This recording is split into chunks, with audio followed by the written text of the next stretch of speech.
오늘 쓸모있는 뉴스를 골라드립니다. 바쁜 하루 뉴스는 제가 정리해드릴게요. 안녕하세요. 뉴스언니 장선입니다. 뉴스언니가 고른 첫 번째 기사, EU 후쿠시마산 식품 규제 철폐. 다음은 기사입니다. 일본이 후쿠시마 원자력 발전소 오염수를 바다에 방류하기로 하면서 수산물 안전에 대한 관심이 높아지고 있죠. 그런데 지난 13일 유럽연합 EU가 후쿠시마산 식품의 수입을 규제했던 걸 8월부터 풀어주기로 해서 관심이 쏠리고 있습니다. EU는 2011년 후쿠시마 원전 사고 이후 일본산 식품 수입을 규제해왔어요. 이 규제는 조금씩 완화되고 있었죠. 12년 만에 근데 이 규제를 아예 없애기로 한 겁니다. EU 같은 경우 지금은 후쿠시마현과 미야기현 등 주변 10개 지역에서 난 식품에 방사성 물질 검사 증명서를 내는 정도의 규제만 남아있거든요. 이미 규제가 많이 풀린 데다가 EU는 일본의 전체 농수산물 식품 수출액의 5% 정도만 차지해서 사실 일본 입장에서 경제적 효과는 크지 않을 거다라는 입장입니다. 하지만 이걸 계기로 일본이 EU도 수입을 허락한 걸 보면 우리 수산물 안전하다라면서 오염수 방류와 수산물 수출의 명분을 더욱 강화하게 될 거라는 전망이 나오고 있습니다. 자, 근데 EU는 왜 갑자기 규제를 없앤 걸까요? 국제원자력기구 IAEA 보고서와 일본 정부의 외교 덕분이라는 분석이 나옵니다. EU는 과학적 근거, IAEA의 평가를 근거로 결정했다라는 입장입니다. 다만 앞으로 일본 정부가 수산물, 식품의 방사능 수치를 잘 지켜보고 그 결과도 숨김없이 공유해야 한다라는 의견도 덧붙였죠. 이런 IAEA 보고서뿐 아니라 일본 정부의 외교도 한몫했다는 분석도 있는데요. 일본은 세계 곳곳의 후쿠시마산 식품 수입 규제를 없애려고 노력을 해왔죠. 2021년에는 미국이, 또 지난해에는 영국이 수입 규제를 없앴습니다. 원전 사고가 났을 때 총 55개 나라가 후쿠시마 수산물 수입을 금지했는데 최근까지는 수입을 금지하거나 규제하는 나라나 지역이 12개로 계속 줄어왔죠. 자, 여기까지 듣다 보니 가장 가까운 나라 우리나라는 어떻게 되는 건가 하는 생각이 드는데요. 이번 EU의 결정으로 일본이 우리나라에도 규제를 풀라고 압박할 수 있다는 말이 나오고 있습니다. 우리나라는 2013년부터 지금까지 후쿠시마현을 비롯해서 8개 지역의 수산물 등에 대한 수입을 금지하고 있어요.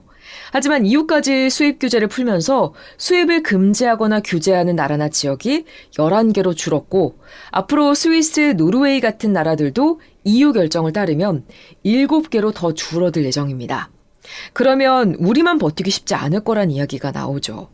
일본 정부는 EU의 발표 후 일본 식품의 안전성을 과학적으로 계속 설명하겠다라는 입장을 밝혔습니다. 물론 이렇게 완화하는 나라들만 있는 건 아니에요. 중국 정부는 일본이 오염수를 방류하면 일본 수산물 수입 규제를 더 강화할 수 있다고 말했고 최근 이미 일본산 수산물 수입량을 줄였다고 합니다. 홍콩 정부도 일본이 오염수를 방류하면 일본 10개 지역의 수산물 수입을 바로 금지할 거라고 했습니다. 홍콩은 일본이 농수산물을 가장 많이 수출하는 곳 2위죠. 우리 정부는 후쿠시마 수산물 수입 금지를 일단 유지할 거라고 했습니다. 오염수 방류와 수산물 수입은 다른 문제라고 보고 국민이 안심할 때까지 수산물 수입은 하지 않겠다는 거죠. 2019년에 세계무역기구 WTO가 한국이 일본산 수산물 수입을 금지한 건 정당하다 하고 판정한 적이 있는데 이 때문에 일본 정부가 당장 밀어붙이기는 쉽지 않아 보인다는 의견도 있습니다. 뉴스언니가 고른 두 번째 뉴스는 이상 고온 인도에서 토마토값 휘발유 추월 기사입니다. 물론 햄버거 종류마다 다르지만 보통은 패티가 주인공이지만 거의 항상 들어가는 재료들이 있잖아요. 양상추나 양파 그리고 토마토. 근데 토마토 값이 휘발유 값을 뛰어넘어서 햄버거에 넣지 못하는 상황이 왔다고 합니다. 최근 이상기후로 홍역을 치르고 있는 인도 이야기인데요. 인도는 이상고온 현상에 이어서 토마토 생산이 많은 지역에 집중호우가 내리면서 토마토 가격이 크게 치솟았습니다. 인도 식량부에 따르면 수도 뉴델리에서 토마토 1kg 소매가는 120루피, 우리 돈 약 1,900원이었습니다. 올해 초 같은 양이 22루피, 약 347원에 거래된 것과 비교하면 6개월 사이에 445%가 오른 거죠. 이건 휘발유 가격보다 비싼 수준이라고 하는데 현재 뉴델리 내 휘발유 1리터당 가격은 96루피, 약 1,500원이라고 하거든요.